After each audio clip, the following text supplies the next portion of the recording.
حضور صلی اللہ علیہ وآلہ وسلم کا حضرت عمر بن خطاب رضی اللہ تعالیٰ عنہ کو دعوت دینا۔ حضرت عبداللہ بن مسعود رضی اللہ تعالیٰ عنہ فرماتے ہیں کہ حضور صلی اللہ علیہ وآلہ وسلم نے یہ دعا مانگی: اے اللہ، اسلام کو عمر بن خطاب یا ابو جہل بن ہشام کے ذریعے قوت عطا فرما۔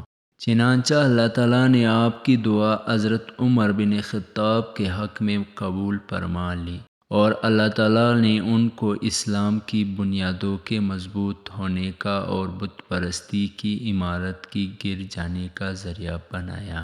حضرت ثوبان رضی اللہ تعالیٰ عنہ کی ایک حدیث سے صحابہ کرام رضی اللہ عنہ کی سختیاں برداشت کرنے کے باب میں آگے آئیں گے۔ اس میں حضرت عمر کی بہن فاطمہ ان کے خاوند سعید بن زید کی تکلیف برداشت کرنے کا ذکر ہے، اور پھر اس حدیث میں یہ مضمون ہے کہ حضور صلی اللہ علیہ وآلہ وسلم نے حضرت عمر رضی اللہ تعالیٰ عنہ کے دونوں بازو کو پکڑ کر جھنجھوڑا اور فرمایا: تمہارا کیا ارادہ ہے اور تم کیوں آئے ہو؟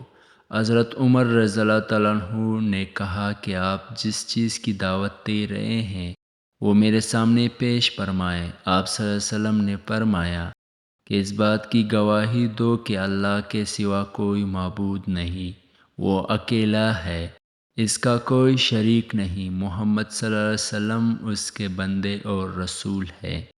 حضرت عمر رضی اللہ تعالیٰ عنہ یہ سنتے ہی اسی جگہ اسلام لے آئے، اور حضرت عمر رضی اللہ تعالیٰ عنہ نے عرض کیا: آپ اس گھر کو چھوڑیں اور مسجد حرام تشریف لے چلیں، وہاں جا کر کافروں کے سامنے کھلم کھلا اللہ کی عبادت کریں۔ حضرت اسلم رضی اللہ تعالیٰ عنہ کہتے ہیں کہ ہم میں سے حضرت عمر رضی اللہ تعالیٰ عنہ نے فرمایا کہ تم لوگ چاہتے ہو کہ میں اپنے ابتداء اسلام کا قصہ بیان کروں؟ ہم نے کہا جی ضرور۔ آپ نے فرمایا: میں حضور صلی اللہ علیہ وآلہ وسلم کے بڑے دشمنوں میں سے تھا۔ صفا پہاڑ کے قریب ایک مکان میں حضور صلی اللہ علیہ وآلہ وسلم تشریف فرماتے۔ میں آپ کی خدمت میں حاضر ہو اور آپ صلی اللہ علیہ وسلم کے سامنے بیٹھ گیا۔ آپ نے میرا گریبان پکڑ کر فرمایا: اے خطاب کے بیٹے، مسلمان ہو جا، اور ساتھ ہی یہ دعا کی کہ اے اللہ اسے ہدایت عطا فرما۔ میں نے فوراً کہا: اشہد ان لا الہ الا اللہ و اشہد انک رسول اللہ۔ فرماتے ہیں میرے اسلام لاتے ہی مسلمانوں نے اتنی بلند آواز سے تکبیر کہی کہ جو مکہ کے تمام گلیوں میں سنائی دی۔ حضور صلی اللہ علیہ وسلم کا حضرت عثمان بن عفان رضی اللہ تعالیٰ عنہ کو دعوت دینا۔ حضرت عمر بن عثمان کہتے ہیں کہ حضرت عثمان رضی اللہ تعالیٰ عنہ نے فرمایا کہ میں اپنے خالہ عروہ بنت عبد المطلب کے پاس اس کی بیماری پر سے کے لیے گیا۔ کچھ دیر بعد حضور صلی اللہ علیہ وآلہ وسلم وہاں تشریف لے آئے۔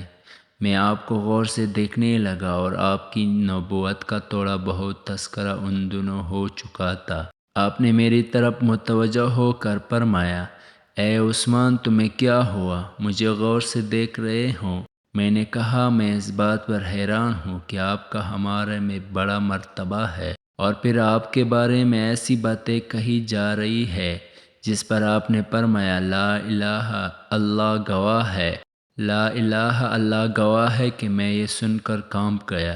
پھر آپ نے یہ آیات تلاوت فرمائی جس کا ترجمہ یہ ہے: اور آسمان میں ہے روزی تمہاری اور جو تم سے وعدہ کیا گیا، سو قسم ہے رب آسمان اور زمین کی کہ یہ بات تحقیق ہے جس کے تم بولتے ہو، اور آپ کی خدمت میں حاضر ہو کر مسلمان ہوا۔